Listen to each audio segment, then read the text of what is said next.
ممبر پہ آتے ہی پہلی بات کی الا من کان یعبد محمدا فإن محمد قد مات.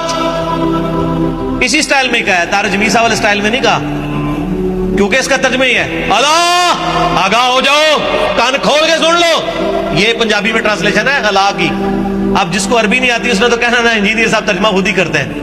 اللہ کان کھول کے سن لو، کنو کاٹ لو. گل من کان یعبد محمدا، جو کوئی محمد صلی اللہ علیہ وآلہ وسلم کی عبادت کرتا تھا، فإن محمد قد مات، تو محمد صلی اللہ علیہ وآلہ وسلم کو موت آ گئی. ومن کان یعبد اللہ، تو جو کوئی اللہ کی عبادت کرتا تھا وہ جان لے، کرتا تھا یا کرتا ہے یا کرتا رہے گا. یعبد لفظ ہے پریزنٹ ٹینس اور فیوچر کے لیے، فیوچر تو اڈے لوگ ہنستے ہیں. جو کوئی کرتا ہے اور کرے گا، فإن اللہ حی لا یموت، پس اللہ تعالیٰ زندہ ہے، اسے موت نہیں آئے گی. یار کسی